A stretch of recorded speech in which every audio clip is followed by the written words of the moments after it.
श्रीराम विजय ग्रंथ अध्याय 26. रावणाचा पराजय व गर्वहरण.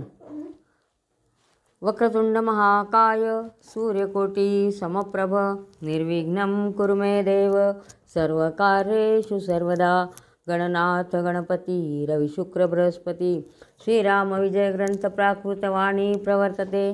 श्रोता वक्ता सावधाना भवन्तु. श्री गणेशाय नमः. श्री सीतारामचंद्राभ्याय नमः.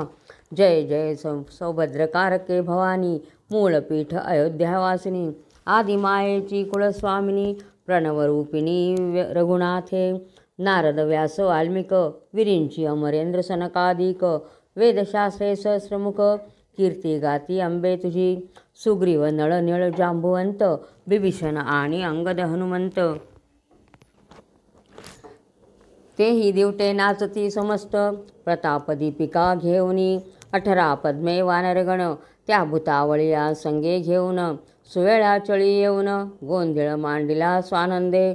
आता लेखकांनी प्रणवरूपिणी रघुनाथ कोणाला म्हटले, कुलस्वामिनी कोणाला म्हटलं आहे तर रामाला म्हटलेलं आहे. अयोध्यातील मूळपीठ जिचं आहे सिद्धी अयोध्यावासिनी आदिमाया म्हणजेच रामाला दिलेली आहे उपमा देवीची. आणि तिचे जे गुणगान गाता आहेत तर कोण, शेष. हे शेष वगैरे सर्व त्यांचे गुणगान गाता आहेत त्या आंबेची, रामरूपी आंबा. आणि सुग्रीव नळ निळ जांबुवंत बिभीषण आणि अंगद हे कोण आहेत तर गोंधळी आहेत म्हणे त्या देवीचे. आणि ते काय करतायत, प्रतापरूपी दिवे घेऊन ते गोंधळ घालतायत आणि नाचतायत म्हणे ते.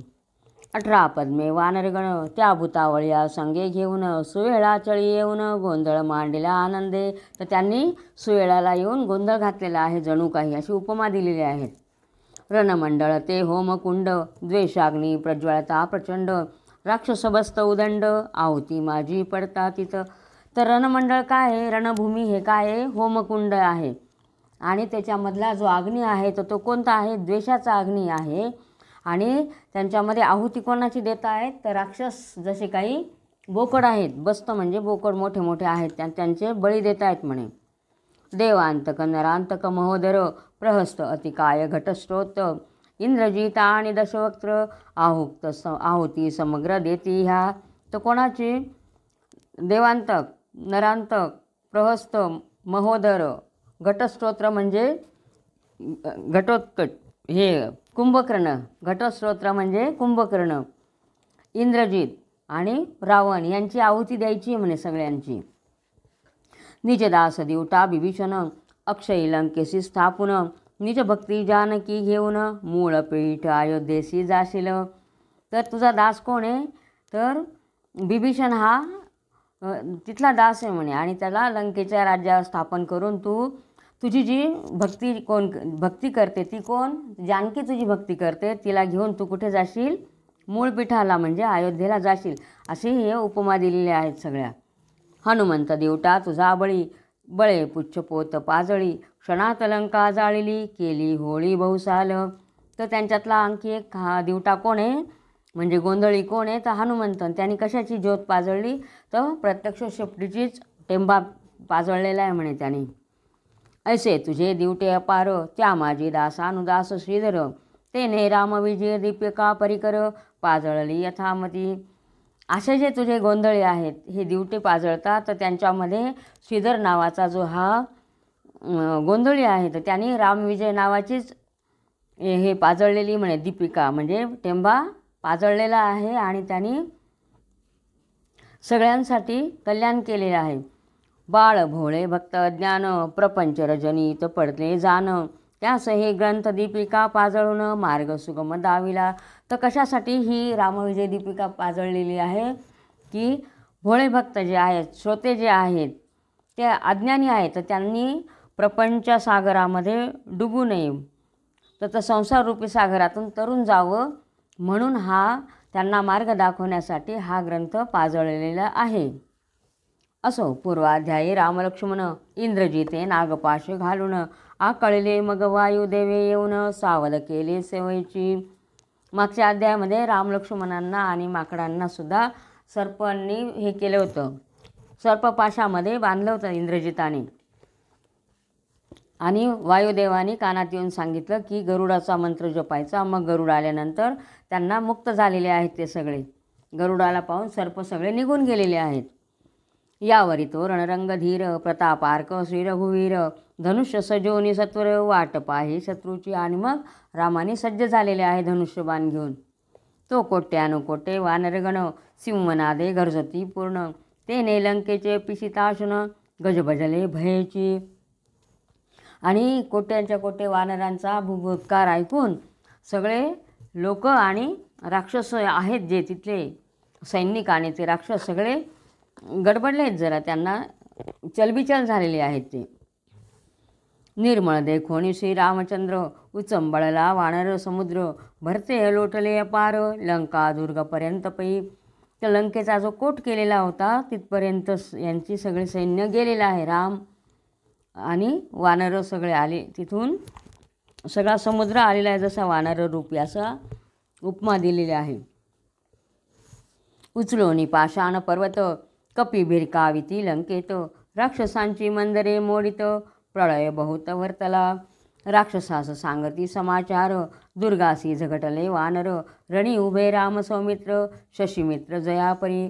मग ते राक्षस सांगतायत रावणाला की आपला जो बुरुज आहे म्हणे किंवा कोट आहे त्याच्या तिथपर्यंत वानरसेना आलेली आहे म्हणे. आणि हे ऐकून रावण घाबरतोय. प्रहस्तासी म्हणे लंकानाथ पुत्रे जाळले समस्त अनुरपी अंकुर तेथ पूर्ववत फुटले पै. बीज भाजुनी दग्ध केले ते पुनरपी अंकुरले मृत्यूने गिळून उगळिले अघटित घडले प्रहस्ता. मग तो प्रधान प्रहस्त तोच सेनापती प्रतापवंत रावणासी आज्ञा मागत शत्रू समस्त आटीना.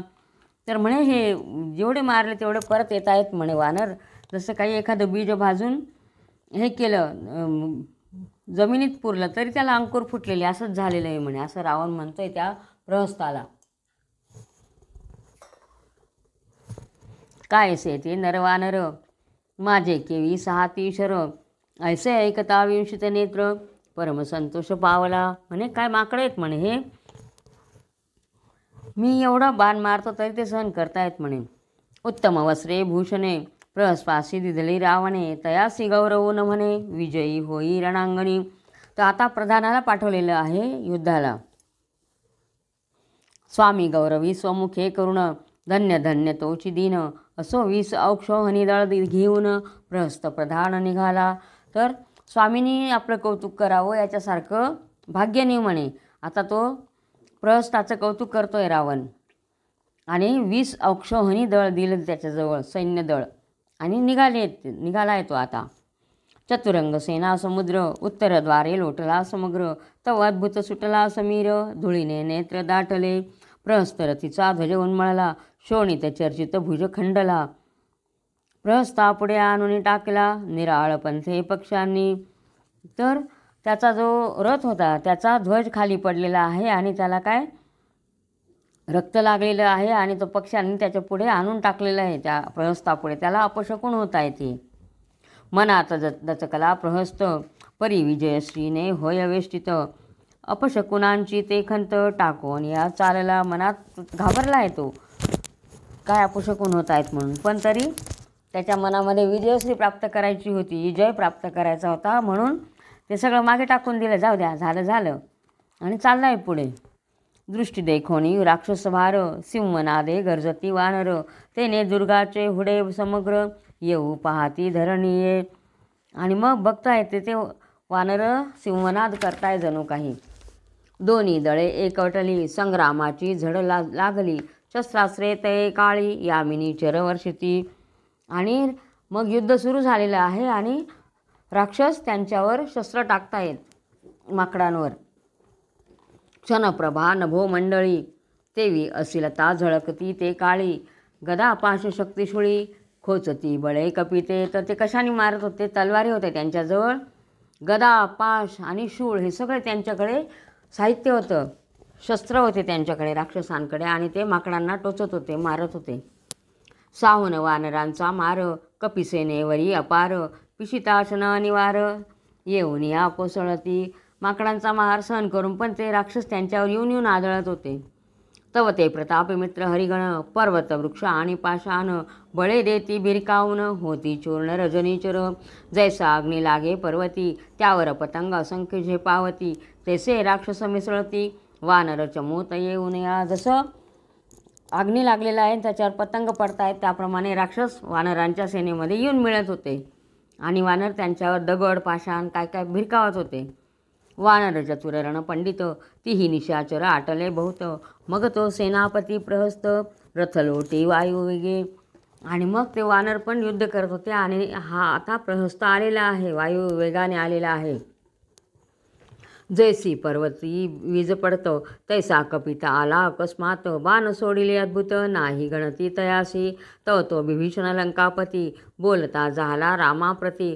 म्हणे प्रहस्त सेनापती मुख्य पट्टप्रधान रावणाचा. तर बिभीषण सांगतोय रामाला की मुख्य जो प्रधान आहे म्हणे रावणाचा तोच आलेला आहे म्हणे. त्याचं नाव प्रहस्त, तो सेनापतीहून आलेला आहे म्हणे. तरी अशी सेनापती निळ प्रतियोद्धा धाडावा सबळ. तो इकडे प्रहस्ते वानर दळ बहुत आटले ते काळे. आणि म्हणे त्याच्याशी युद्ध करायला निळाला पाठवा म्हणे आता त्याच्यासारखा बली. आणि इकडे तोपर्यंत वानरांचे बरेच सैन्य त्यांनी मारलेले होते. अनिवार प्रहस्ताचा मार सावनु शकती वानर. महायोद्धे वानर दळ बहुत आटले ते काळे. अनिवार प्रहस्ताचा मार सावनु शकती वानर. महायोद्धे समीर धीर माघारले ते काळे. दृष्टी देखोणी रघुनाथ प्रहस्ते बळे लोटीला रथ. ऐसे देखोणी जनक जामात घालित हस्त चापासी. क्षणन लाविता चढविला गुण तो रामापुढे नीळ येऊन. विनवी तसे कर जोडून वानरगण ऐकती. आणि मग तो प्रहस्त आलाय तेवढ्यात रामानेच बाण चढवला धनुष्याला आणि तो तेवढ्यात नळ आला. मग आणि तो सांगतोय, तो विनंती करतोय रामाला. मने जगद्वंद्या जगदुःख हरणा जनक जापाते जगन्मोहना. माया चक्र चाळका निरंजना मज आज्ञा देईजे. तर तो सांगतो रामाला की मला आज्ञा द्या म्हणे, मी जातोय आता युद्धाला. न लागता एक क्षण प्रहस्ताचा घेईन प्राण. अवश्य म्हणे सीतारमण विजयी होऊन येई पा. मग घेऊन या महापर्वत नीळ धावे अकस्मात. जैसा पाखंडियासी पंडित सरसावया बोलावया. तो जसा एखादा पंडित सभेमध्ये बोलायला येतो त्याप्रमाणे हा नीळ आहे त्याने मोठा पर्वत घेतला आणि त्याच्या अंगावर टाकायला आलेला आहे प्रहस्ताच्या. प्रहस्तासी म्हणे नीळवीर तुम्ही म्हणविता थोर झुंजार. शस्त्रे जवळी रक्षिता अपार मिथ्यावेश कासया. बाह्यवृत्ती व्याघ्राची असे अंतरी जंबुका भीतसे. जेवी नटविरक्ताचे सोंग घेत असे परिअंतरी त्याग नोहे. म्हणे एवढे तुम्ही शस्त्रास्त्र घेऊन आलेले आहेत म्हणे आणि हे कशासाठी म्हणे खोटे खोटे. तुमच्या मनातली तर फार भीती भरलेली आहे म्हणे. जसं बाहेरून दिसतं वाघासारखे पण आतमध्ये कोल्यासारखे घाबरतात म्हणे. वरी वैराग्य मिथ्या दावित परी मणी तृष्णा वाढवित. जैसे वृंदावन भासत रेखांकित उत्तमवरी. तैसा तू सेनापती प्रहस्त मृत्यूने तुझा आणले येत. तुझे पितृगण समस्त काय करती यमपुरी. म्हणे तुला जसा एखादा विरक्त असतो दाखवायचं बरोबर विरक्ती पण आतमध्ये सगळ्या आशा मनीषा इच्छा सगळ्या असतात म्हणे. तसा आहे म्हणे तू आलेला आहे युद्धाला पण मनामध्ये तुझ्या भीती आहे म्हणे. आणि तू ज्याचं सेनापती हे करतोय म्हणे तू सेनापती आहे म्हणे पण तू आता मरणार आहे म्हणे. तुझे पितृगण आता तुझी वाट पाहत आहे म्हणे. त्यांचा समाचार घ्यावयासी तुझं पाठवितो यमपुरीसी. आता परतोणी लंकेसी कैसा जाशील पाहे पा. आता तू काही परत जात नाही म्हणे लंकेला, आता तुला यमपुरीलाच पाठवतो म्हणे. शतमूर्ख दशमुख तत्वता पद्मजात जनकाची कांता. ती आनोनियावृता कुलक्षय केला रे. प्रहस्त म्हणे मर्कटा निळा तुझं मृत्यूकाळी फाटा फुटला. ऐसे बोलून लाविला बाण चापासी प्रहस्ते. मग तो सांगतोय नळ सांगतोय त्याला म्हणे ह्या तुझा जो स्वामी आहे म्हणे त्यांनी सीतेला आणून तुमच्या सर्व कुळाचा नाश केलेला आहे म्हणे. आणि नंतर मग तो नळ सांगतोय त्याला प्रहस्त सांगतोय निळाला की तू गर्व करू नको म्हणे असं म्हणून त्यांनी बाण सोडायला सुरुवात केलेली आहे. सवेची शैल सबळ प्रहस्तावरी टाकी नीळ.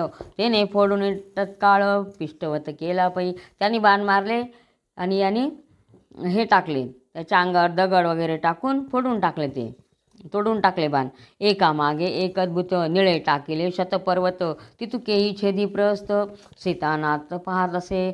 हा निळं त्याच्यावर 100च्या 100 पर्वत टाकत होता आणि तो तिकडून प्रहस्त तेवढं छेदून टाकत होता.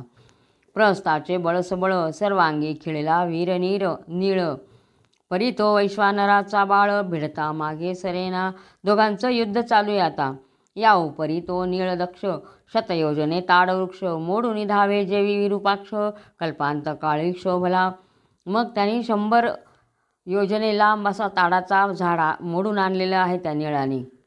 भुजबळे भोवंडून वृक्ष घातला उचलून, रथासहित प्रहस्त चूर्ण. रणमंडळी जाहला, आणि तो मोठं झाड तोडलं आणि हाताच्या जोराने गोल गोल फिरून त्याच्या अंगावर टाकलं आणि त्याला मारलेलं आहे प्रहस्ताला. झाला एकची जय जयकार, सुमनवृष्टी करती सुरवर. रावणापासी सत्वर, घायाळ जाऊनी सांगती. पडिला ऐकता प्रहस्त, शोक करी लंकानाथ. म्हणे व्याघ्र प्रतापवंत, गोवत्सांनी मारियेला. म्हणे रावण म्हणायला लागला, त्याला जेव्हा कळालं की प्रहस्त मारला गेला तेव्हा त्याला कळालं की यांनी गाईच्या वासरांनी जसं काही वाघाला मारलेलं आहे म्हणे, असंच झालेलं म्हणे हे आता. कमळगभीचा घेऊनी तंतू, मशके बांधिला ऐरावत. खद्योत तेजादित, आहाळला आजिजो. म्हणजे कमळाच्या आतला जो तंतू असतो त्याच्याने जसं काही मशक बांधलेला आहे म्हणे. नंतर काजव्याने सूर्याला पकडलं आहे किंवा मारलं आहे त्याप्रमाणे झालेलं आहे असं तो म्हणतोय रावण. सैनिकासी म्हणे लंकानाथ,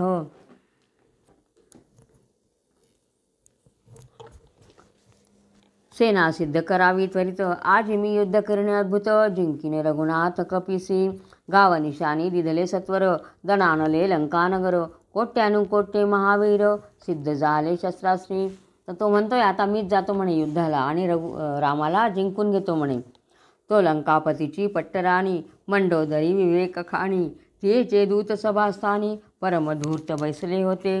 तर मंडोदरीचे दूत बसलेले होते त्या सभेमध्ये आणि ते पाहत होते काय काय चाललंय ते, आणि ते बरोबर तिला जाऊन सांगत होते काय काय घडतं ते सभेमध्ये. समय देखोनी विपरीत, स्वामिनी पासी गेले त्वरित. वर्षा काळी वेगे धावत, सरिता पूर जैसे की.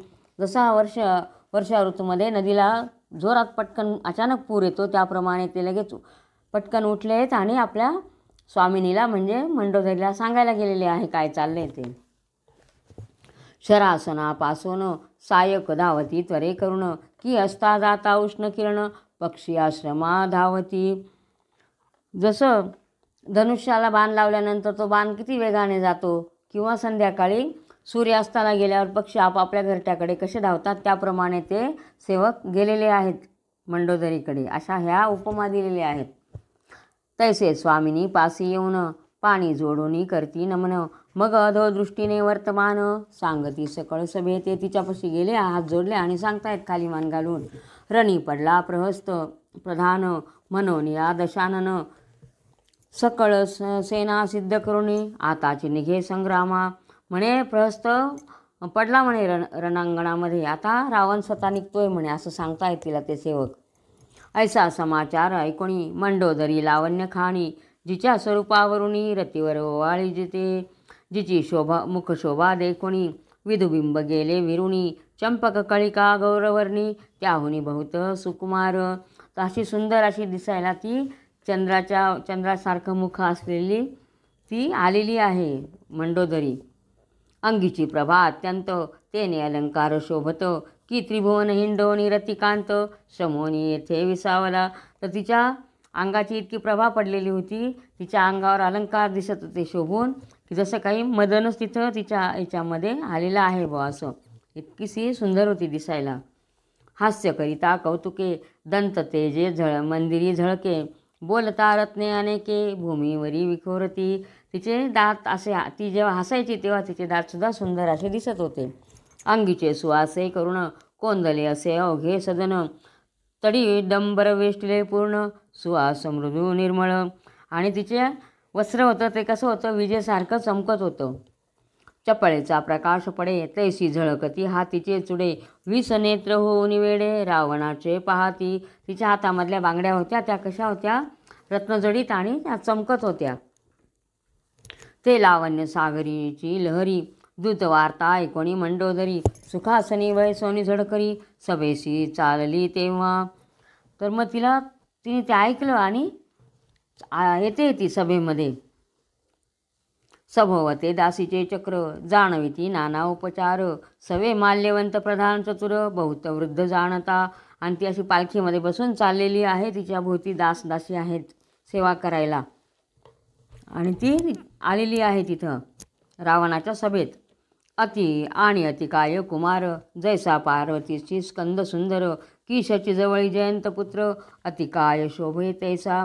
तर तिच्याजवळ तो प्रधान होता, त्याचं नाव होतं अतिकाय. तर तो कसा होता, जसा पार्वतीजवळ नंदी असतो त्याप्रमाणे, किंवा शची आहे इंद्राची पत्नी तिच्याजवळ जयंत असतो त्याप्रमाणे तो तिच्याबरोबर चालत होता. सहस्रांचे सहस्रदूत कणकवेत्र पाणी पुढे धावत. जनवारुणी समस्त वाट करती चालावया. आणि हजारो दूत होते तिच्या पुढे पुढे धावत होते. आणि कशाला, तिची पालखी जावी म्हणून वाट करून देत होती. ती सभेमध्ये जात होती त्यावेळी. अंगीच्या प्रभा फाकती तेने गोपुरचर्या उजळती. असो ते मंडोदरी सती सभाद्वारी प्रवेशली. आणि मग गोपुरांचा जो भाग आहे तो गोपुरचर्या ते तिच्या म्हणजे तिच्या सौंदर्याने उजळल्या होत्या अशी ही केलेली आहे, तिची स्तुती केलेली आहे. अधोवदने तेव्हा जन सकळ परते केले उठवण. तेव्हा मंडोदरी येऊन पतीची पदे नमिली. ती सभेमध्ये आली आणि तिने रावणाला नमस्कार केलेला आहे. तै दशमुख बोले हसून का झाले आपुले आगमन. मग क्षण एक निवांत बैसून मयजा वचन बोलत असे. मग रावण विचारतोय कशाला आली म्हणे तू, कशामुळे आगमन झालं म्हणे आपलं, असं विचारतोय तिला मंडोदरीला. टाकोनी अशुद्ध पंथ आडमार्गे जो गमन करीत तया अपाय येती बहुत. यास संदेह असेना सर्वांशी विरोध करून आपुले व्हावे म्हणे कल्याण. तो अनर्थी पडेल पूर्ण याशी संदेह असेना. तर म्हणे जो एखादा वाईट मार्गाला चाललेला असेल तर त्याला अडवणं हे आपलं कर्तव्य आहे म्हणे. किंवा सगळ्यांचा विरोध पत्करून जो आपलं स्वतःला दुःखात पाडतोय किंवा अनर्थ घडवतो आहे तर त्याला मार्गावर आणणं हे माझं कर्तव्य आहे म्हणे. म्हणून ती आलेली असते. वेदशास्त्री जे अनुचित तेथे बळ घाली चित्त तेने आपुला केला घात यासी संदेह असेना. विवेक सद्बुद्धीचे बळे अनर्थ ते तुके टाळावे कुशळे. वचने संतांची निर्मळे हृदय सदा धरावी. जे काही अनर्थ होणार आहे ते सद्विवेक बुद्धीने काहीतरी विचार करून टाळा म्हणे. हे जे संतांनी सांगितलेलं आहे ते की सद्बुद्धीने वागावं, तर तसं करायला पाहिजे म्हणे तुम्ही, सांगते ती रावणाला. राया पुरुषार्थ हाची पूर्ण परदारा आणि परधन तेथे जो न घाली मन तोची धन्यशास्त्र म्हणे. जो परस्त्री आणि परधन जो स्वतः हे करत नाही, मागत नाही किंवा त्याच्यामध्ये मन घालत नाही दुसरीकडे, तर तोच खरा धन्य म्हणे असं शास्त्र सांगतं म्हणे. नंदनवनीचा जो मिलिंद दिव्य सुमनांचा घेत सुगंध त्यासी पलांडू पुष्पी लागला वेध नवल थोर वाटे हे. तर नंदनवनीचा म्हणजे गुलाबाच्या फुलांवर जो भ्रमर असतो तो काय करतो, त्याच्यातलं मध चाकतो. म्हणून तो काही कांद्याची फुलं असतात त्या फुलांना जातो का तो वास घ्यायला, तर नाही म्हणे. तर तसं तुम्ही वाईट करतायत म्हणे. सुरतरूंच्या सुमनावरी जो निद्रा करी दिव्य मंदिरी तो जो इच्छी खदिरांगरी नवल परम वाटे हे. तर कल्पवृक्षाच्या फुलांवर जो कायम झोपतो आणि तो मनात काय इच्छा करतोय आता की अग्नीवर झोपावं किंवा विस्तवावर झोपावं, तर हे नवल नाही तर काय म्हणे. ज्याची ललना सुंदर बहुत जिते अष्टनायिका लाजत तो पुरुष अन्य आलिंगू इच्छित नवल परम वाटे हे. ज्याची स्त्री एवढी सुंदर आहे म्हणे आणि तिचा पुरुष दुसऱ्या स्त्रीकडे जातोय याच्यासारखं वाईट काय म्हणे. सुरभी सुरतरू चिंतामणी इच्छिले ते पुरवी सदनी तो कोरांना इच्छित मणी नवल परम वाटे हे. ज्याच्या दारापुढे कल्पवृक्ष आहे, ज्याच्याकडे कामधेनू आहे, ज्याच्याकडे चिंतामणी आहे, सगळं त्याला मिळतं आहे, आणि तो कशाची इच्छा करतो आहे? भिक्षा मागण्याची. पोरांना भिक्षा मागायला चाललेला आहे म्हणे. तर हे काय वाईट नाही तर काय आहे? अंतरी जाणून यथार्थ अन्यथा बळे प्रतिपादित न करावे ते बळेची करीत तरी अनर्थ जवळी आला. आणि समजून उमजून जर असं वागायला लागलं म्हणे तर समजायचं की आपला आता अनर्थ आणि आपला काहीतरी वाईट घडणार आहे.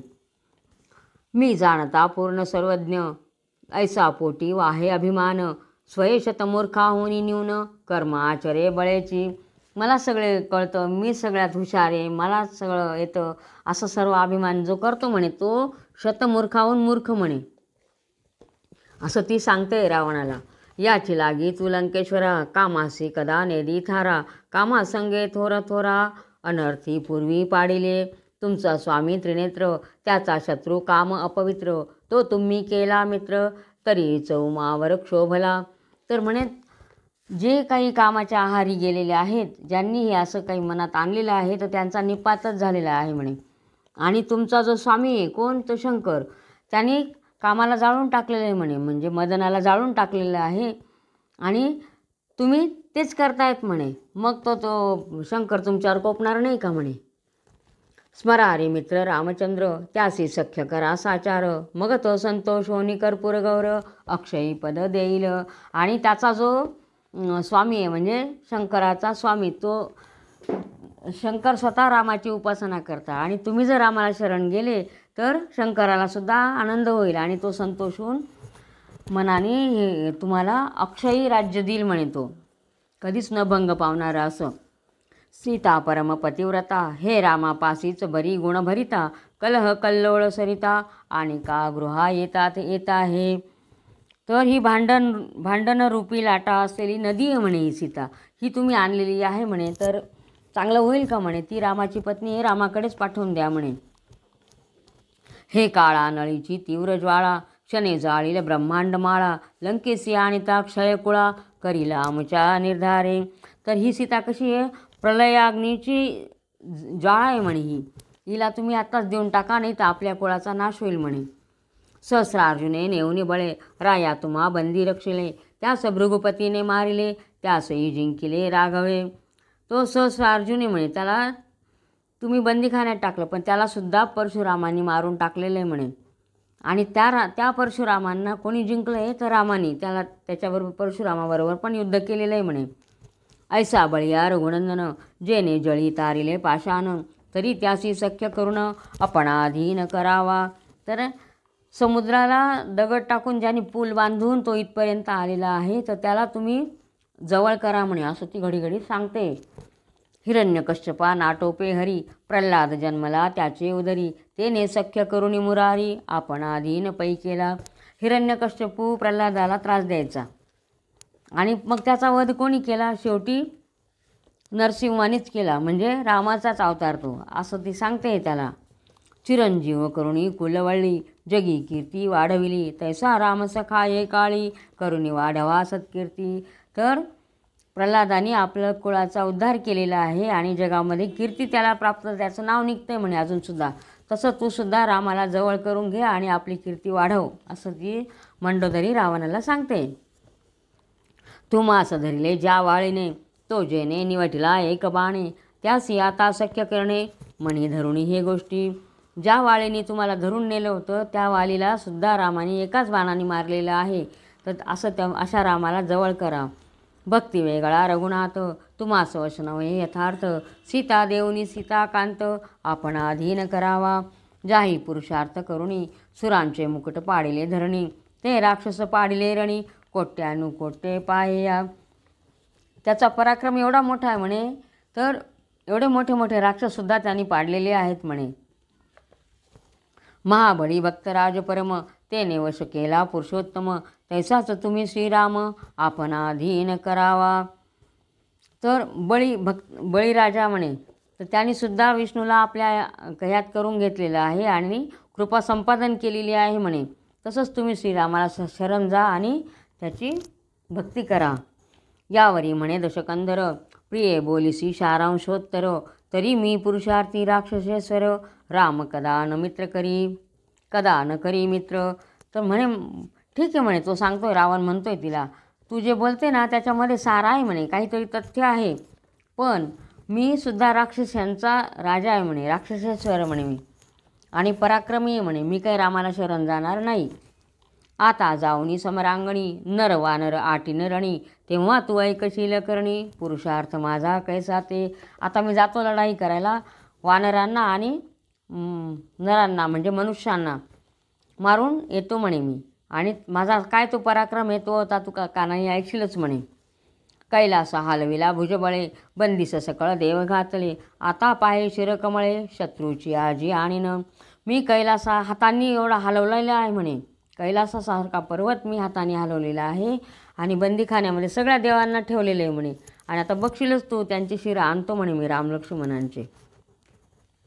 मैजा म्हणे जीव दारा, बळेचे अनर्थ आणिता घरा, हिरा सांडोनिया गारा, संग्रहेता कायसा, कल्पवृक्ष उपडून का वाढवता कंटकवन, राजहंस दवडून दिवा भीते का पाळावी. ती सांगते का कशाला अनर्थ आणतायत म्हणे, घराला अनर्थ वाढवून घेतायत म्हणे, हिरा सोडून देता आणि गारगोट्या गोळा करतायत, किंवा कल्पवृक्ष उपटून टाकताय आणि बाबळाचे काट्याचे वन आणतायत म्हणे, राजहंस साकळून देता आणि घुबडांना पाळतायत म्हणे, असं चाललेलं आहे म्हणे तुमचं म्हणे, असं ती सांगते रावणाला. सुधारस सांडोनी देख, कांजी पिता काय सार्थक, सुरभी दवडोनी सुरेख, अजा कासया पाळावी. अमृत फेकून द्यायचं आणि काय प्यायचं, कांजी, किंवा कामधेनू आलेली आहे दारापुढे, तिला हाकलून द्यायचं आणि शेळी पाळायची म्हणे, असं चाललेलं आहे. वृंदावन दिसे सुंदर वहिले, परी काळकूट आत भरिले, तरी ते नसे विजे कदा काळे, विवेकी याने.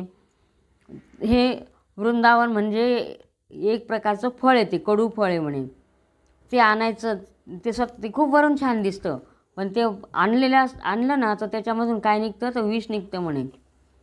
जो खरा विवेकी असतो, विचार करतो, तर ते कधीच त्याला हात लावत नाही म्हणे. फणस फळा समान, कनक फळ दिसे पूर्ण, परी ते भुलीस कारण, विवेकी याने ओळखावे. फणसासारखं कोणतं फळ असतं, धोत्र्याचं फळ असतं, पण ज्याला माहिती आहे तो त्याला हातसुद्धा लावत नाही. सर्पमस्तकी चामणी, घेऊ जाता प्राणहानी, तैसा श्रीरामाची राणी, समूळ कुळ निर्दाळिलं. सर्पाच्या डोक्यावर जो मणी असतो तो जर घ्यायला गेलो तर प्राणच जाईल म्हणे, त्याप्रमाणे तुम्ही सीतेला आणलेलं आहे, ती आता आपल्या कुळाचा नाश होणार आहे म्हणे. मग बोले लंकापती, तमकुपी पडेल गबस्ती, मृगजळे बुडेल घेस्ती, कल्पांती ही घडेना. क्रोधे खवळला मृगनायक, तयासी केवी मारील जंबुक, वडवा नळा सीमशक, विजवी घृत घेऊन या. एखाद्या वेळेला अंधाराच्या गुहेमध्ये सूर्य पडेल, किंवा मृगजळामध्ये सूर्य बुडेल, किंवा संतापलेला जो सिंह आहे त्याला कोण मारेल, कोल्हा मारेल, पण मी हे असं काही करणार नाही म्हणे, रामाला काही शरण जाणार नाही. तरी आता वल्लभे आपण, गृहाप्रती जावे उठून, स्वस्त असो द्यावे मन, चिंता काही न करावी. तर तू आता आपल्या याच्यात महालात निघून जा म्हणे, काहीच चिंता करू नका, असं सांगतोय रावण तिला. मंडोदरीची सारवचने, जी विवेक नभीची भणगे, सुबुद्धी सागरीची रत्ने, परीती रावणे उपेक्षली. त्या मंडोदरीने जो काही अर्थपूर्ण सांगितलेलं होतं, की विवेकाचे जे तिच्या मनातले चांदणे होते, किंवा सुबुद्धी नावाचे समुद्रातले रत्न होते, त्याप्रमाणे तिची वचने होती म्हणे, तर त्याने ती उपेक्षिली म्हणजे टाकून दिली रावणाने. कमळ सुवास परमसुंदर, परी तो काय जाणे दुर्दुर, मुक्ता फळांचा आहार, बक काय घेऊ जाणे. कमळाचा खूप सुंदर वास येतो, पण ते कोणाला, भुंग्याला, बेडूक तिथं असतो जवळ, पण त्याला त्याचं काहीच त्याच्यामधलं काहीच तथ्य कळत नाही.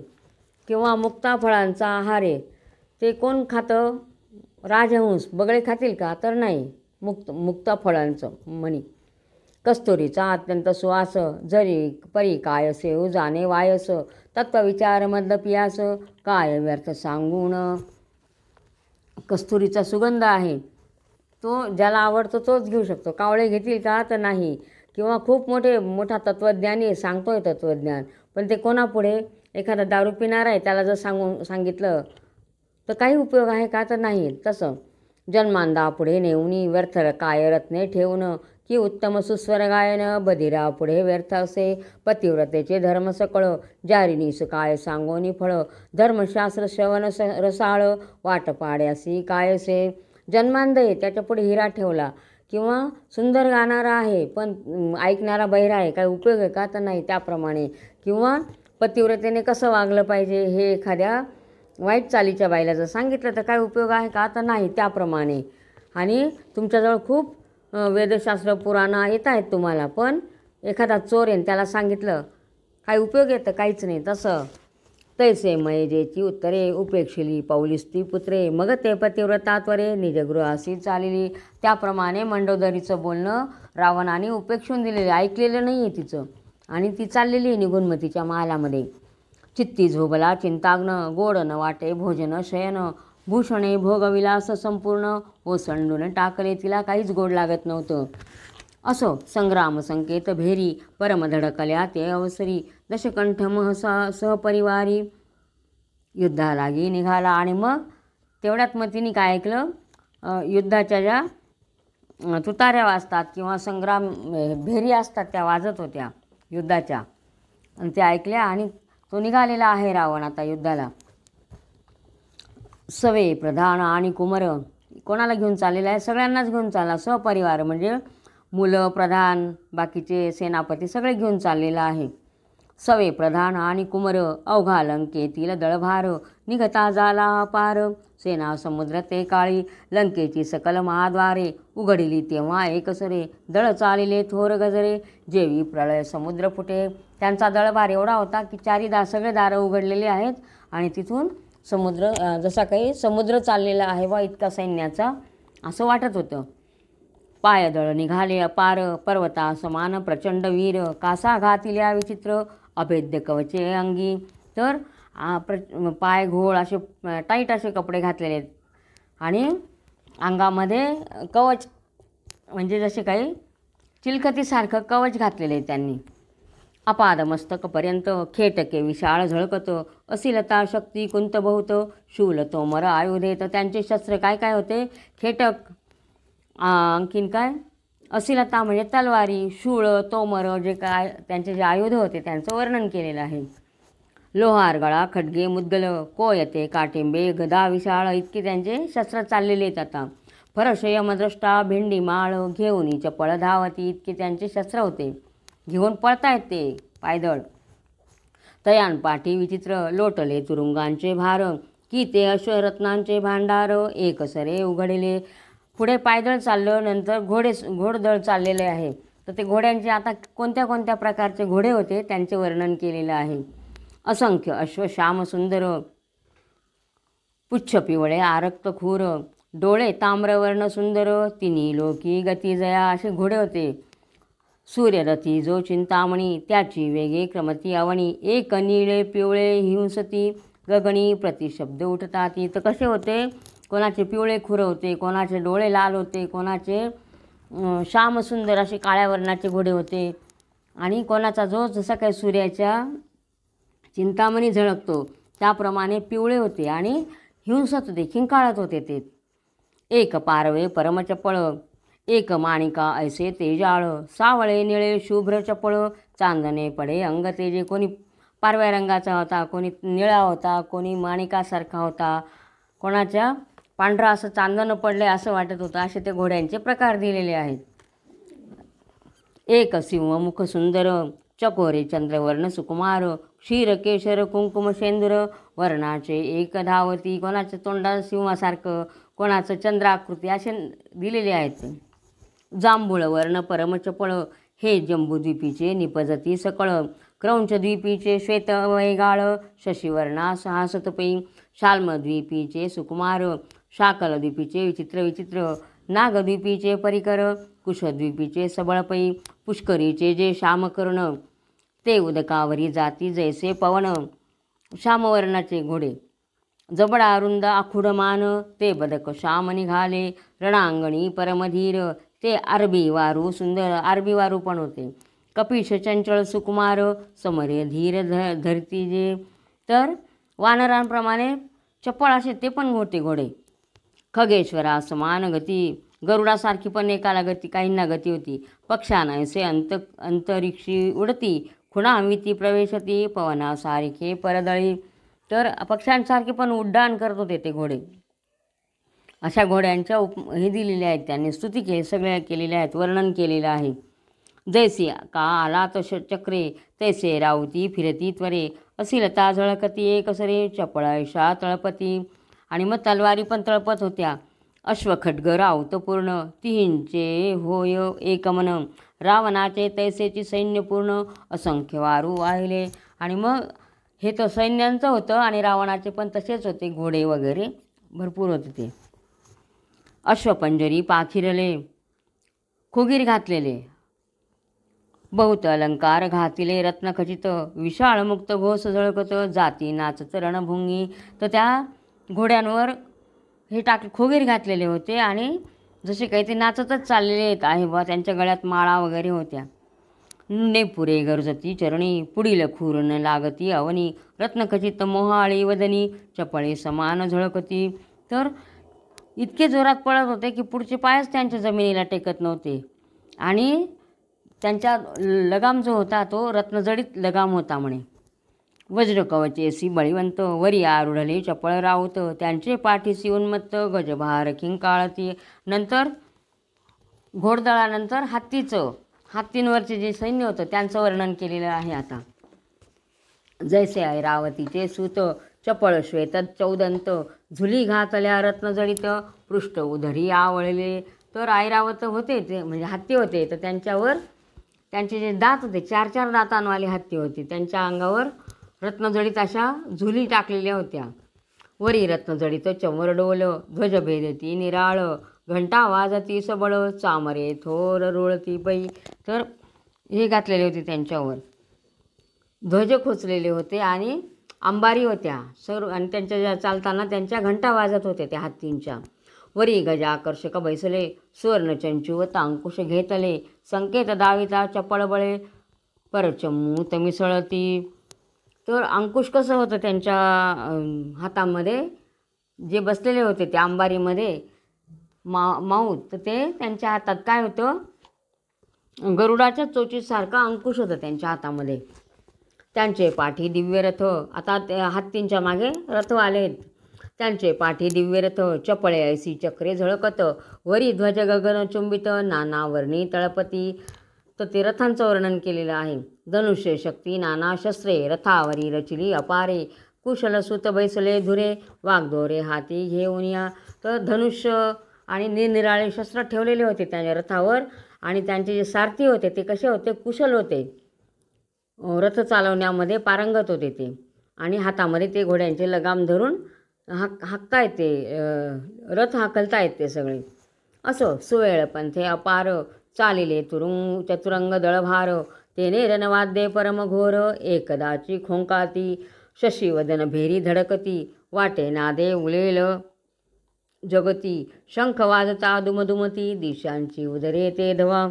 तर चंद्रमुखी भेरी वाजत होत्या आणि शंख वाजत होते आणि सगळीकडे आवाज दुमदुमत होता तो. ढोल गिडबिडी कैताळ, त्यात सनया गरजती रसाळ, शृंगे बुरुंगे कहाळ, दौडंकी दुटाळ वाजती. काय काय होतं, सनया वाजत होत्या, कहाळ्या वाजत होत्या, ढोल वाजत होते, सगळे वाद्य वाजत होते, रणभेरी सगळ्या वाजत होत्या. रामास दावी विभीषण, आजी सकळक सेना घेऊन, युद्धासे आला जी रावण, पुत्र पौत्रांसहित पै. तर विभीषण सांगतोय रामाला की आता रावणच आलेला आहे म्हणे. कोणाला, पुत्रांना आणि पौत्रांना, म्हणजे मुलांना नातवांना सगळ्यांनाच घेऊन आलेला आहे म्हणे तो. 1,00,000 पुत्र संतती, 1,25,00,000 पौत्र गणती, धन्य रावणाची संतती, कपी पाहती आदरे. 1,00,000 मुलं होते आणि 1,25,00,000 नातू होते. सकळ पुत्रप्रधानांची नामे, विभीषण सांगे अनुक्रमे, दृष्टी देखोणी रघुत्तमे, आश्चर्य केले ते समयी. आणि त्यांचे जे काही हे होते प्रधानांची नावं सांगितली, प्रधानांचे पुत्र, तर ते सुद्धा रामाला ऐकून आश्चर्य वाटत होतं. मध्ये रावणाचा रथ प्रभेस न्यून सहस्र आदित्य विरंची हस्ते असे निर्मित दिव्य अनुपम तेजस्वी. तर उजेडासाठी त्यांनी सहस्र सूर्य निर्माण केले. कोणाच्या हाताने? ब्रह्मदेवाच्या हाताने त्यांनी निर्माण करून ठेवलेले होते.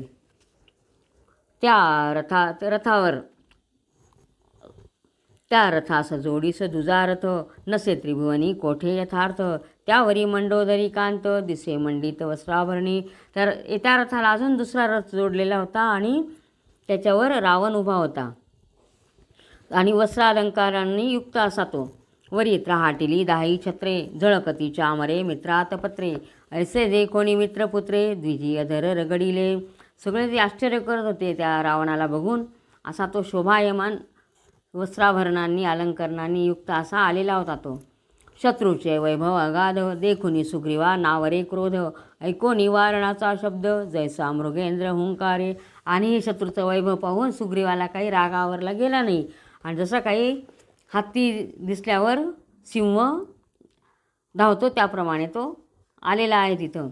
तृणपर्वत संकटता जवळी कैसा अवगार आहे ज्वाळा माळी. मृगेंद्र दृष्टी न्याहाळी मग गज केवी स्थिरावे. आणि मग गवताचा पर्वत प्राय ढिग आहे आणि त्याला अग्नी लागतो. त्याप्रमाणे हा क्रोधाग्नी उठलेला आहे याच्या मनामध्ये. कोणाच्या? सुग्रीवाच्या. असं तैसा किष्किंधा नाथ धावे घेऊन चंड पर्वत. रावणावरी अकस्मात परम आवेशे टाकीत असे. आणि मोठा पर्वत घेतला आहे आणि रावणावर टाकतोय तो दशमुख सोडोनी बाण. पिष्ट केला तो पर्वत जाण सवेची सोडिले दश बाण. सुग्रीव हृदयी खिळेला. मग रावण पण तिकडून बाण मारतोय आणि तो जो पर्वत टाकला तो मोडून टाकलाय त्याने, तो तोडून टाकलाय रावणाने. मग क्रोधावला सूर्यसूत सवेची उपडवणी एक पर्वत. रावणावरी अकस्मात गगनपंथे टाकीला. परत तो दुसरा डोंगर आणून त्याच्यावर टाकत होता. तो रावणे बाणे फोडिला मग शतबाणी सुग्रीव खिळेला. रक्तधारा तय वेळा भडभडा सुटल्या. आणि मग रावणाने पण तिकडून बाण मारले आहे आणि याचं सुग्रीवाला लागले ते बाण आणि रक्त निघायला लागले. मूर्छा येऊनी तय क्षणी सुग्रीव स्वीकारूप आहे धरणी. मग 18 क्षणी वानर एकदाची उठावले. आणि तो सुग्रीव खाली पडायला लागला बेशुद्ध. तेवढ्यात सगळे 18 क्षणी वानर उठलेत सगळे. शिळा वृक्ष पाषाण कपींनी पाडला पर्जन्य. परी तिचुक्याय सही रावण एकलाच पुरवला. मग झाडं दगड धोंडे सगळे उचलून माकडं फेकायला लागले रावणावर. आणि रावण तेवढ्यांना पण पुरून उरत होता. तैसा पाखांडी कुतर्क घेता नावरेची बहुपंडिता. तेवी सकळ कपी भिडता लंका नाथ नगनेची.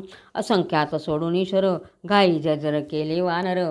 तो थोर थोर कपीश्वर उभे होते रामापाशी. आणि वानरांचं रावणाचं चाललेलं युद्ध आता. त्या माझी 7 जण धावती जैसे 95. शरभ गवय गंधमादन मैंद कुमुद द्विपद पै. गवाक्ष 7वा वीर पर्वत घेऊनी सत्वर. हाके गर्जवीत अंबर रावणावरी टाकला. रामाजवळ जे 7 वीर उभे होते, शरभ गवय गंधमादन मैंद द्विविध हे नावं दिले त्यांचे. हे सगळ्यांनी डोंगर उचलले आणि रावणावर टाकतायत ते सगळे. रावणे पर्वत फोडून समस्त शरी खिळले वानर सप्त. भूमिसी पडले आक्रंदत परम अनर्थ ओढवला. तेवढ्यांनाही रावणाने बाण मारलेला आहे. अनिवर दशमुखाचा मार देखोनी पळती कपिभार. ते पाहुणे रामरण रंग धीर चाप सत्वर चढवी तसे. आणि ते पळायला लागले माकडं आता.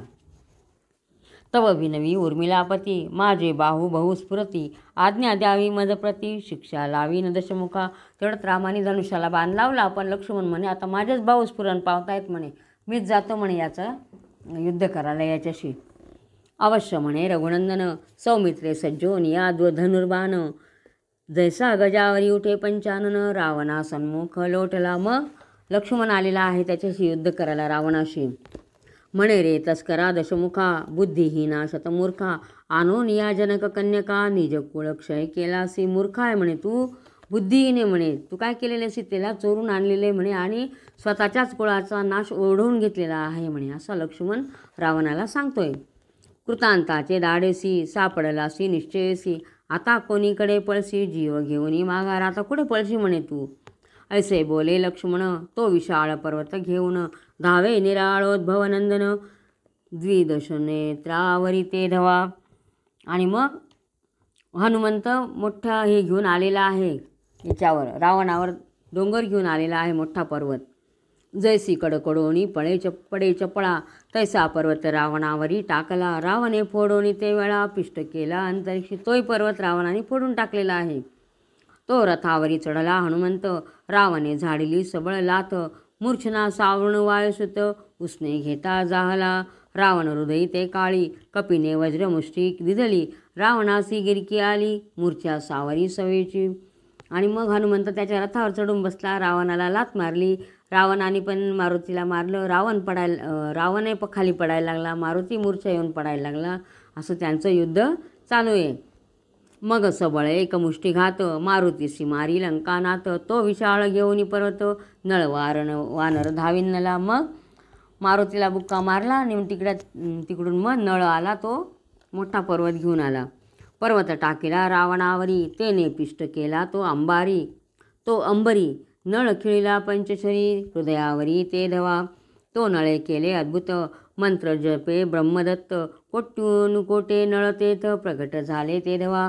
मग नळाने काय केलं, जप केला, ब्रह्मदत्त मंत्र जप केला आणि त्याच्यासारखेच कोट्यानुकोटे नळ आणखीन प्रकट झाले. घेऊनी पाषाण पर्वत, रावणावरी टाकीती समस्त. दोन्ही दळे झाली विस्मित, सीतानाथ नवल करी. मग खूप नळ उत्पन्न झाले आणि सगळेच ते डोंगर घेऊन आले आणि रावणावर टाकतायत आणि सगळे आश्चर्याने बघतायत ते. ऐसे झाले एक मुहूर्त, मग ब्रह्मास्त्र प्रेरी लंकानाथ. नळ मावळले समस्त, जेवी नक्षत्रे सूर्योदयी. आणि मग एक क्षणभर थांबला तो रावण आणि त्याने ब्रह्मास्त्र टाकलेलं आहे. आणि मग सगळे जे नळ झालेले होते उत्पन्न, ते सगळे मावळले आहेत, निघून गेले आहेत ते. की पारदांची रवा फुटली, एकत्र येऊनी गोटी झाली. तेवी मुख्य नळ ते वेळी, रणांगणी उरला असे. जसं पारा फुटलेला असतो तर ते पारा फुटल्यानंतर काय तर त्याची एकच गोळी तयार होते. बाजूला कण जे उडलेले असतात त्यांची एकच गोळी तयार होऊन जाते. त्याप्रमाणे सगळे नळ निघून गेले आणि एकच शिल्लक राहिलेला होता. असो सिंहनादे गर्जुन, पुढे धावे लक्ष्मण. तया प्रति रावण बोलता झाला अतिगर्वे. मग तो रावण बोलतोय लक्ष्मणाला, म्हणे तू बाळ मनुष्याचा कुमर, अजून माथाचा ओला जार. तुझा संग्राम तरी निर्धार, कोठे केला सांगपा. सौमित्र म्हणे रे मशका, तुझा संग्राम पाहे किटका. तुझे आयुष्य सरले मूर्खा, लंका दिधली विभीषणासे. रावण त्याला म्हणतोय तू अजून लहान आहे म्हणे आणि तू लढाई करायला आलेला आहे म्हणे. आणि हा त्याला म्हणतोय तू तर मशकच आहे म्हणे. रावणाला म्हणतोय लक्ष्मण तू तर कीटक आहे म्हणे, तुझं आयुष्य संपलं आहे म्हणे आता. असं तो एकमेकांशी बोलतायत, भांडतायत. सिंहदरीचे आला कुंजर, तो केवी जिवंत बाहेर जाईल बाहेर. सुपर्णे धरिला फणीवर, तो केवी प्रवेश वारोळी. सिंहाच्या गुहेमध्ये हत्ती गेलाय, तो परत येईल का म्हणे जिवंत तर नाही. किंवा गरुडाने सापाला धरलेला आहे, तो परत वारुळात जाईल का तर नाही. त्याप्रमाणे भुजंगे धरिला मूषक दाती, तो कैसा सुटेल पुढती. समुद्रती ऋषी अगस्ती, उगाची कैसा बसेल. सापाने उंदराला धरलेलं आहे तर तो उंदीर सुटेल का सापाच्या तोंडातून तर नाही. किंवा समुद्राला प्यायला अगस्ती आलेले आहे, ते गप्प राहतील का, ते पितीलच तो समुद्र. तृतीय नेत्रीचा प्रळयाग्न, चालीला रतिपतीस लक्षण. तो राहिला शांत होऊन, हे काळत्रयी घडेना. किंवा यांनी शंकराने रतीच्या पतीला म्हणजे मदनाला जाळून टाकलेलं आहे, तर त्याने तिसरा डोळा उघडला, तो परत तो शांत राहील का म्हणे तर नाही, तो जाळेलच मदनाला. तैसा श्रीराम लावण्य राशी, चालवून आला लंकेशी. आता तू पुत्रपौत्री नांदसी, हे काळत्रयी घडेना. तसा श्रीराम आता लंकेला आलेला आहे आणि आता तू पुत्रपौत्रांसहित राज्य करशील का म्हणे तर शक्यच नाही म्हणे, आता तू मरणारच आहे म्हणे. असं लक्ष्मण रावणाला सांगतोय. ऐसे बोलून या लक्ष्मण, सोडी बाणांपाठी बाण. शब्दामागे शब्द पूर्ण, वदनी होऊन जेवी निगती पै. जसे तोंडातून एकामागे एक शब्द निघतात त्याप्रमाणे लक्ष्मणाचे बाण निघत होते. चपळ लेखका पासव एकसरे, निगती अक्षरांपाठी अक्षरे. तैसे बाण सुमित्रा कुमारे, रावणावरी सोडिले. जसा एखादा लेखक आहे चतुर, पटापट लिहितो, एका शब्दामागे दुसरा शब्द निघतो, अक्षर निघता एकामागे एक, त्याप्रमाणेच लक्ष्मणाचे बाण रावणावर पडत होते. रावणाचे अंगी ते वेळे, बळे सपक्ष बाण रुतले. 5 बाण रावणे सोडिले. सौमित्रीवरी ते धवा. त्याच्या अंगात बाण रुतत होते आणि तो पण लक्ष्मणावर बाण सोडत होता. जशा पंचविद्युलता तैसी सौमित्रे शर येता. मग ते वरचेवरी देखील तत्वता निज शरे पिष्ट केले. त्यांचे आता युद्ध चालू आहे दोघांचं. परमक्रोधे दशमौळी ब्रह्मशक्ती बाहेर काढली. अभिमंत्रुनी सोडली. राघवा अनुजा लक्ष्मणिया. आणि मग रावणाने ब्रह्मास्त्र सोडलेलं आहे ते काढलं आणि त्याच्यावर म्हणजे मंत्र टाकलेला आहे आणि लक्ष्मणावर सोडली ती आता. ते अनिवार्य शक्ती देखून सुमित्रा सुते सोडिला बाण. अर्ध टाकिला खंडोन अर्ध हृदयी बैसली. तर ती जी शक्ती आली होती, ब्रह्मास्त्र टाकलेलं होतं रावणाने, तर ते अर्ध तुटलं, लक्ष्मणाने तोडलं आहे ना, अर्ध त्याला लागून गेले त्याच्या हृदयाला. तेने निचेष्टित सौमित्री पडिला. श्वासोच्छ्वास मंद झाला. ऐसे देखुणी रावण धाविनला रथाखाली उठवून या. आणि मग तो लगेच पडला खाली, लक्ष्मण खाली, आणि त्याची काही हालचाल होत नव्हती आणि श्वासोच्छ्वास पण मंद झाला होता. हे बघितलं आणि रावण रथाखाली उतरलेला आहे. निश्चेष्टित असता सौमित्र वरी हानी मुष्टीप्रहार. जैसे निजल्यावरी तस्कर बहुत घाय घालती. जसे चोर एखाद्या झोपलेल्या माणसाला मारतात त्याप्रमाणे हा बुक्के मारत होता त्याच्या अंगावर, डोक्यावर. लक्ष्मणाला मारत होता रावण. ते मारुतीने देखून डोळा कृतांतापरी धाविनला. मग लत्ता प्रहार ते वेळा सबळ दिधला रावणा. आणि मग मारुतीने ते पाहिलं आणि तो पळत आला आणि त्याने रावणाला लाथा मारायला सुरुवात केली मारुतीने. पादरक्षेचे घाई देख लोक ताडिती जैसा वृश्चिक. की दंद शुकाचे मुख पाशाने चूर्ण करीती पै. जसं विंचूला जसं लातांनी लोक मारून टाकता पायाने, पायाच्या घावाने, किंवा पादत्राणाने म्हणजे चपलेने विंचू मारून टाकता, किंवा सर्प आहे सर्पाला दगडाने चूर्ण करता मारून टाकता, त्याप्रमाणे मारुती रावणाला लाथा मारत होता. तो सावध झाला लक्ष्मण वेगे सोडी निर्वाण बाण. रावणाचे हृदय फोडून पलीकडे शर गेला. आणि मग त्यांनी पण लक्ष्मण सावध झाला आणि रावणाला त्यांनी पण बाण मारलेला आहे. सौमित्रीची व्यथा देखून शोभे जैसा प्रळयाग्न. अनुज पाठीशी घालून पुढे झाला रघुवीर. आणि त्यांनी बघितलं लक्ष्मणाची स्थिती आणि राम पुढे आलेला आहे. रावण आरूढला रथावरी जैसा जलद नभ शिखरी. तयासी देखता रावणारी काय करिता झाला. आणि मग तो पटकन रथावर चढून निघून चाललेला आहे रावण. हनुमंत स्कंधावरी रघुवीर उभा ठाके रावणासमोर. जैसा उदयाचळी दिनकर किंवा श्रीधर गरुडावरी. जसं मग हनुमंताने रामाला खांद्यावर घेतलेलं आहे आणि रावणाच्या पुढे हनुमंत उभा आहे रामाला घेऊन. तर कसा दिसत होता तो, जसा गरुडाच्या पाठीवर विष्णू शोभेल तसा. ऐरावतारूढ शचीनायक की नंदेवरी मदनांतक. तया परी अयोध्या नायक हनुमंत स्कंदी शोभला. जसा इंद्राच्या पाठीवर, जसा ऐरावताच्या पाठीवर इंद्र बसलेला आहे किंवा नंदीच्या पाठीवर शंकरजी बसलेले आहे, तसा हा दिसत होता राम हनुमंताच्या खांद्यावर. क्रोधायमान रघुनंदन प्रथम सोडित एक बाण. रावणाची 10 छत्रे छेदून अकस्मात पाडली. आणि रावणाचे 10 छत्र होते ते पाडून दिले रामाने एका बाणातच. मित्रात पत्रे आणि चामरे सवेची छेदिली दुजाशरे. मुकुटभूमीसी एक सरे चूर करुणी पाडले. त्याचे छत्र चामर होते ते दुसऱ्या बाणाने आणि मुकुट सगळे जमिनीवर पाडून दिलेत रामाने. सवेची भाते 10 धनुष्ये छेदोनी पाडली अयोध्याधीशे. विचित्र केले परमपुरुषे प्रथमारंभी ते काळी. नंतर त्याचे धनुष्य आणि भाता होता ते पाडून दिलेले आहे. मग रावघव बोले गर्जोनी दशमुखा तुझ सोडले आजरणी. बहुत श्रमलासी रणांगणी जाई सत्वर माघारा. आज सोडतोय म्हणे तुला, आता तू घरी जा म्हणे परत, असं राम सांगतोय त्याला. आपुली सर्व संपत्ती भोगून सकळ श्रेयास येई पुसोन. पुत्र पौत्र जे आप्तजन निरोप घेऊन येई त्यांचा. आणि उद्या जेव्हा येशील ना म्हणे, सगळ्या आपला काय उपभोग आहे संपत्तीचा भोगून घे आणि आपल्या बायका आहेत त्यांना सगळ्यांना विचारून घे म्हणे. आणि पुत्र पौत्र आहे त्यांच्या सगळ्यांचा निरोप घेऊन ये म्हणे उद्याला तू. मग झुंजता समरांगणी तुझा देह खंडविखंड करुणी. तात्काळ पाडीन धरणी निश्चय मनी जानपा. आणि मग उद्या तुझा हे करतो म्हणे, मी वध करतोय म्हणे, ये तू लढाईला ये म्हणे उद्याला. इतुकी जवळ असता सेना, तू का आलासी समरांगणा, दुर्जना बुद्धिहीना मलिना, मुख येथे न दाखवी, ऐसे बोलता जानकी जीवन, दशमुख झाला दर्पभग्न, अजा सर्प न्याय करून, उगाची तटस्थ पाहत असे. आणि मग एवढं बोलणं ऐकलं आणि रावणाचा गर्वच हारून गेलेला आहे, गर्व निघून गेला त्याच्यातला. आणि सापासमोर जशी शेळी नम्र होऊन जाते त्याप्रमाणे तो उतरलेला आहे, चाललेला आहे. तो रावण निघून चाललेला आहे परत. की जो यातीतून भ्रष्ट झाला, तो जेवी ब्राह्मणी दवडिला, की दिव्य देता खोटा झाला, की लाजोनी जाय परता.